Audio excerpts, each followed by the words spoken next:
Hello everyone, my name is Vijayashri and welcome to the tutorial of switchgear and protection. तो previous tutorial में हमने study किया था distance protection के बारे में. ओके, डिस्टेंस प्रोटेक्शन में क्या होता है, किस तरीके से जो है हम हमारे जो रिले है वो ऑपरेट होते हैं वो हमने देखा था. ओके, तो डिस्टेंस प्रोटेक्शन के बाद जो है हमारा थर्ड है that is pilot wire protection. Okay, of the transmission line. So pilot wire protection ये जो है हमारा ये आखिरी टॉपिक है हमारा इस यूनिट का. इसके बाद जो है हमारा स्विच गियर एंड प्रोटेक्शन का जो सिलेबस है वो यहाँ पे खत्म हो जाएगा. ओके, तो पिलॉट वायर प्रोटेक्शन को जो है डिफरेंशियल प्रोटेक्शन भी बोला जाता है. और डिफरेंशियल यानी कि पिलॉट वायर प्रोटेक्शन में जो है हम सबसे पहले देखने वाले हैं current differential protection. Okay, so let's start the tutorial. The differential calculating current protection principle can be applied to feeder protection.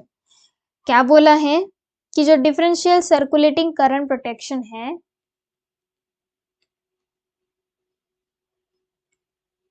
Circulating current protection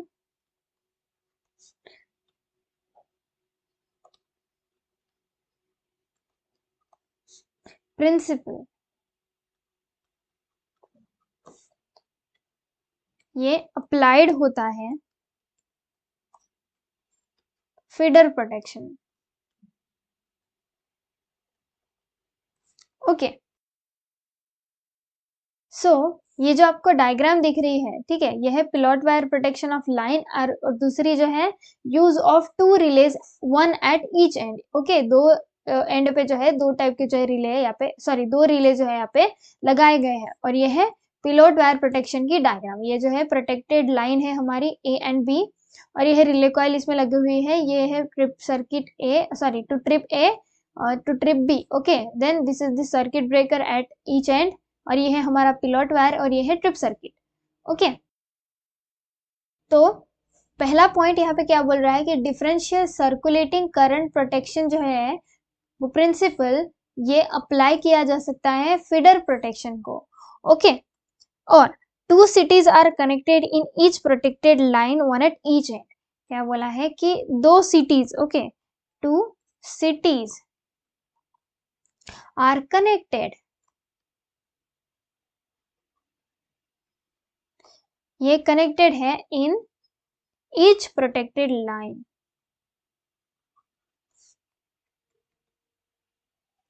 in each protected line. Okay, one at each end.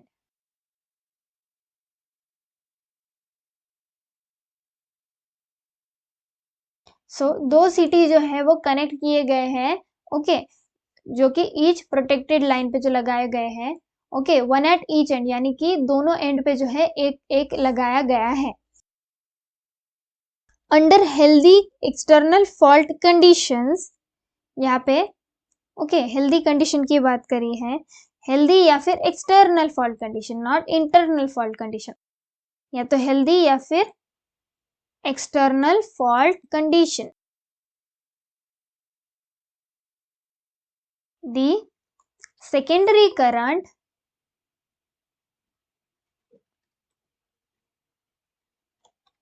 of cities, okay, at both end are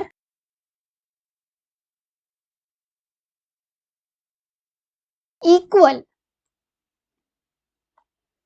and this current circulates in pilot wire. तो क्या बोला गया है इस point में, जो healthy या फिर एक्सटर्नल फॉल्ट कंडीशन होती है हमारी, ओके, जो तो उसमें जो सेकेंडरी करंट्स है सीटी के दोनों के दोनों एंड पे वो इक्वल होते हैं और ये जो करंट है ये सर्कुलेट होते हैं पिलॉट वायर में. Okay, then the next point is for external faults and normal conditions. क्या बोला है, मैं यहाँ पे शॉर्ट में लिखती हूँ, for normal conditions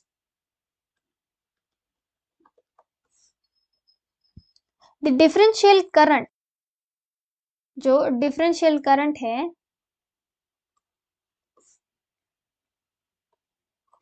I1 and I2 of two cities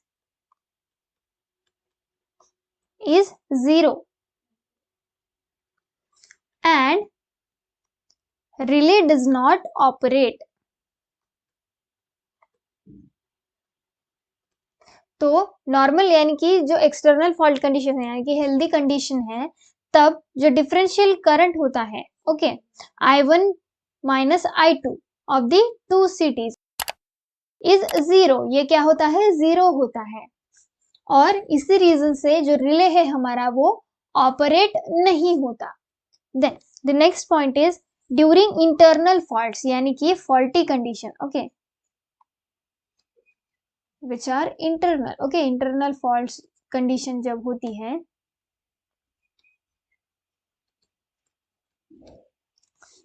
this balance is disturb, तो ये जो बैलेंस है ये पूरी तरीके से जो है 0 यानी कि I1 माइनस I2 जो है 0 होगा।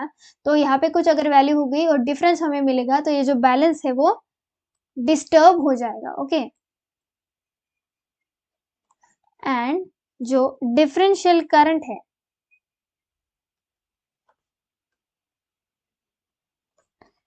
जो फ्लो होते हैं through relay operations, through relay operating coil, okay, through relay operating coil, तो जो फॉल्ट यानी कि इंटरनल कंडीशंस है हमारी फॉल्ट की, तब जो बैलेंस है इस डिफरेंशियल करंट का जो है बैलेंस है ये 0 था और यहाँ पे जो है कुछ वैल्यू डिफरेंस आने के बाद जो है ये बैलेंस डिस्टर्ब हो जाता है और जो डिफरेंशियल करंट फ्लो होता है थ्रू रिले ऑपरेटिंग कॉइल, और जो डिफरेंशियल करंट है वो फ्लो होना शुरू होगा ऑपरेटिंग कॉइल में से। Then the circuit breakers at two end separated by a long distance, और जो सर्किट ब्रेकर है, ओके, एट टू एंड्स, दो एंड्स पे लगे हुए जो सर्किट ब्रेकर है वो सेपरेट हो जाते हैं, separated by a long distance, separate हो जाते हैं लॉन्ग डिस्टेंस से। There is need to have relaying going at each end, okay, और उसमें जो है नीड होती है रिले की, going at each end, associated circuit breaker, यानी कि जो नीड होती है रिले की उस एंड पे, साथ में उसमें सर्किट ब्रेकर भी जो है होना चाहिए। Then in line protection relaying point falls in the middle of the line, क्या बोला है कि इन लाइन प्रोटेक्शन में क्या होता है कि जो रिलेइंग पॉइंट होता है